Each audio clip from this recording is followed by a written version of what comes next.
적용 질문입니다. 내 문제에서 나를 건져주실 분은 예수님밖에 없는데 신앙 공동체에서 기다리지 못하고 다른 곳을 기웃거리고 있진 않습니까?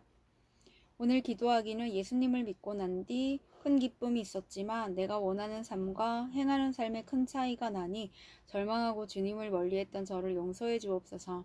이제는 죄를 짓는 나 자신에 대해 절망하며 주님만이 나를 고치시고 건져내시는 분임을 믿음의 공동체에서 고백하게 하옵소서. 아멘. 묵상 간증입니다. 악한 죄를 깨닫게 한 선한 말씀이란 제목으로 장수원님의 말씀 적용글입니다. 저는 초등학생 때부터 30년간 운동선수의 길을 걸어왔습니다. 그러다 암이 발병하여 선수 생활을 은퇴하고 코치로 진로를 변경하게 되었습니다. 그런데 감독님은 저보다 먼저 은퇴하는 자신이 제일 아끼시던 선수에게 은퇴 전부터 엄청난 대우를 해주셨습니다.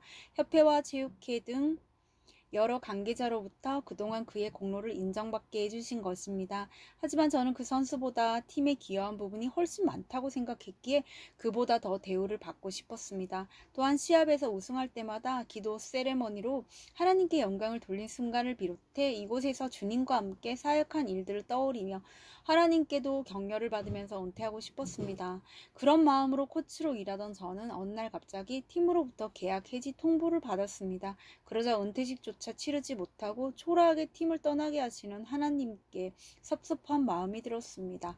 지금까지 나와 함께 하신 하나님의 신령함을 머리로는 알지만 내가 어떤 욕심의 죄에 팔렸는지 깨닫지 못해 힘들기만 했습니다.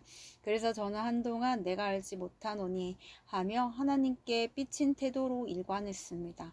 그러나 제가 예배를 드릴 때마다 하나님은 제게 언제까지 너는 옳고 그들은 틀리다는 교만에 빠져 있을 거냐고 말씀하시는 것 같았습니다. 그동안 교회를 열심히 다녀도 들리지 않던 말씀이 직장 해고 사건을 통해 제게 주신 음성으로 들리게 되었습니다. 그러자 이렇게 교만하고 고정관념에 사로잡혀 있는 나를 보게 한 말씀이 선하다는 것을 인정하게 되었습니다. 그리고 그동안 규율에 얽매여 옳고 그름의 잣대로 남을 이기고 또 이기려고만 하는 나 때문에 감독님과 선수들이 숨막혔을 수도 있었겠다는 생각이 들었습니다.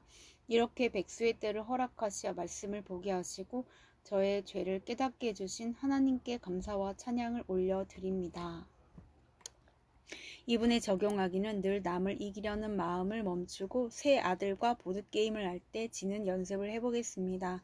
아내와 자녀들에게 명령조가 아닌 부드러운 말투로 이야기하겠습니다. 입니다.